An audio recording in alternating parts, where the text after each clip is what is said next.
Hey HTDA, and welcome to a quick guide on surveying for those of you that want to explore every little nook and cranny of the universe and trying to be a little bit efficient about that. So first of all, I'm going to assume that you know the basics, so you know to find these resources, you know that you're going to need to find any traits that are listed, and you're also going to need to find any flora and fauna that are on the planet. Now if you have a planet like this that has a massive amount of all of these stuff, you're going to be a little while on this planet in order to complete that, but honestly, it's not a bad way to gain some money and experience. Specifically, just in case you don't know, these traits are going to be found at locations that you can find while scanning. Those are not things necessarily on the map, but those are the things that you can find by just looking around. Typically what you're looking for are places like this that turn into a natural location. You will find one or two things to scan there, and once you do, you have found the trait that you're looking for. When it comes to the resources, make sure you press R while looking at the map, assuming you have already scanned the planet from orbit, and you can see where you're most likely to find certain resources. So for example, let's say you're missing gold, you know, okay, I need to go to one of the poles to find it, because apparently there's where most of that stuff is. That doesn't mean that if you land anywhere here, you will automatically instantly find gold, but you shouldn't have to look around for it too long.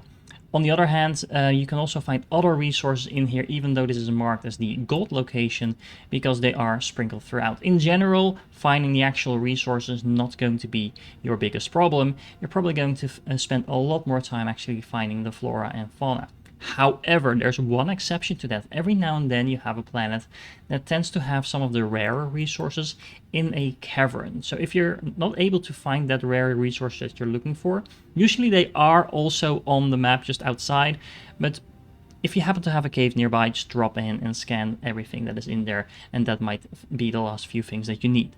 So first of all, just in case you didn't notice, you can actually scan the things flying in the air as well. They're very easy to spot most of the time, and you might need to actually boost towards them to scan them, but if you do, you should have no trouble getting enough of these to complete at least those portions of your survey.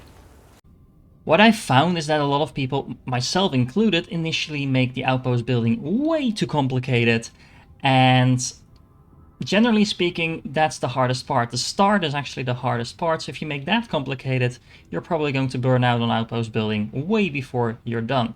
You're not looking for a perfect planet either. What you're looking for is a good enough planet. What is a good enough planet? Well, you're specifically looking for any planet that has helium-3 on it and that has a combination of other solid resources that are going to be useful for your early stages of building. For example, you're going to be using a lot of iron, so just a planet that has helium-3 and iron is already a good planet. You don't need all these other resources necessarily, but for example, things like copper and nickel are also going to be important. So if you happen to have a couple of those on your planet as well, that's just going to make your life easier. Just don't necessarily feel like you need to have all of them on the same planet, because I'm going to show you how you can easily solve that problem. On top of the three resources that I just named, so that is iron, nickel, and copper, you're also going to be on the lookout for beryllium, aluminum, and tungsten. Now, keep in mind that these actually use the letters from the periodic table, so you might not find tungsten, for example, under the T, because it actually has, I think it's the W in the periodic table for whatever reason. Now the next thing you're likely going to be looking for a lot of the time are these little tiny beetles that are hiding somewhere in the grass that you need to scan a couple of, and you're not able to find them just because they're so damn tiny. Now, the easiest way to find them is usually just looking for the larger creatures, because these are typically scavengers and they will feed off other creatures, so they will tend to flock towards the bodies of the herbivores that get hunted by the carnivores. So if you see any groups of creatures attacking another type of creature, that happens all the time, then you can usually find some of these scavengers around. Now, if you want to look for them manually, for example, this one is just randomly walking around here, what you can do is actually just run like you would always do, jump, and then boost while looking at the ground. This just makes it very easy to kind of scan a large swatch of the ground. Still, it's going to be quite annoying to actually find them, but at least you're covering a larger amount of ground at the same time.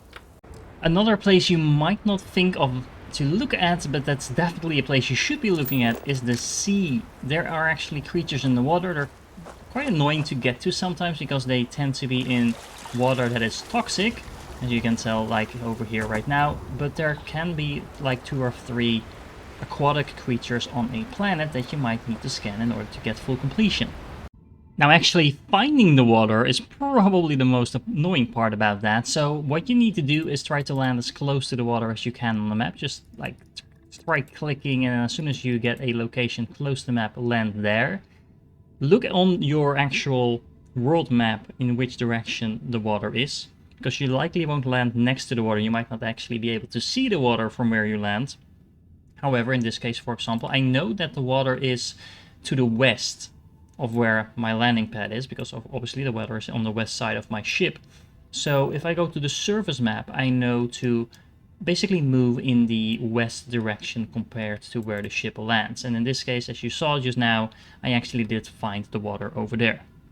When in scanning mode, keep an eye on the biome complete sign on the left hand side. Right now, for example, you can see I'm still missing 1 creature, but I have biome complete for both the fauna and the flora in this region, which means I'm not going to be able to find that last critter running around here. Instead, what I have to do is exit the survey mode, go to the map, and see where on the planet I can find that. If I click here, for example, in this forest area, I have 100% completion as well. So that creature is not going to be found here either. Probably over here, yeah. So in the frozen plains up on the poles over here, I only have 86% completed. I have scanned everything else on this planet, including the traits, including the resources. So that means that this creature that I'm looking for is going to run around somewhere in this icy region up top. Generally speaking, I would recommend not just running around only trying to find animals and creatures and things like that. Those being the same thing. Plants and creatures is what I meant. No, I would recommend going from location to location. So usually these locations have some sort of deposit that you can loot. You get some experience for exploring them, even if it's one you don't actually need. Remember that those traits that you need to find on planets actually come from these types of things as well, so you're going to have to find them anyway. If you want to every now and then kill some boredom, literally you can go and shoot some of the animals. They actually give you a fairly decent amount of experience, so going around exploring planets and actually killing everything you find in true explorer sentiment, I guess, actually is a pretty good way to level as well. Surveying itself gives you quite a bit of experience on top of that, so that just makes it feel a little bit less boring than just randomly running around. Every now and then you might also find that you need to go into a cave for certain resources, so don't be too afraid of doing that. Those caves are usually not that long to explore anyway, so it doesn't take up a lot of time. And every now and then you find nice little events in there or other things that you might want to loot, so there's benefits to that as well. Alternative, what you could do is when you're looking specifically for these tiny little critters, just jump around with your spaceship a few times, do a small circle around your spaceship. As you can see, I'm very close by still. Basically just scout the nearby area, check if those creatures are there, and if not, just teleport. I find that the game tends to spawn several groups of creatures really close to where you start out with your ship, so it's very likely that there's going to be some of those that you need close by, and if not, just repeat the process and keep going until you do find them. And finally, once you find the last creatures you need, don't forget that you're actually going to get quite a lot of money from surveying missions, a lot of experience from completing the entire survey. And if you didn't have a specific mission to survey a planet, remember you can also sell your survey data to some of the vendors, especially the one that is close to the starting planet on the space station called the Eye. I won't spoil anything else, but that NPC there actually pays you a premium for all your survey data, so preferably don't sell it anywhere else.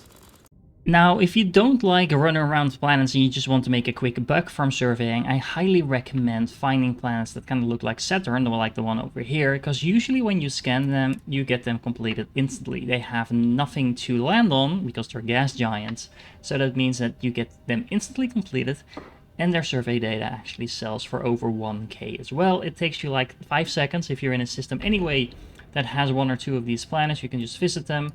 Might actually have a second one over here as well. You can just go there, say, well, yeah, but let's travel there. You get a loading screen, you survey it, and you have one more completed, and that's that. You can go back to the eye and sell that for about 2.5k total. Which also means that if you're in it for the money, just doing the simple planets is definitely the easiest way, because as you can see, all these survey data actually sells for the same amount. It is also worth noting that you do also get experience from just finding a planet, flying up to it and scanning it. So even just doing that is actually going to net you quite a bit of experience as well.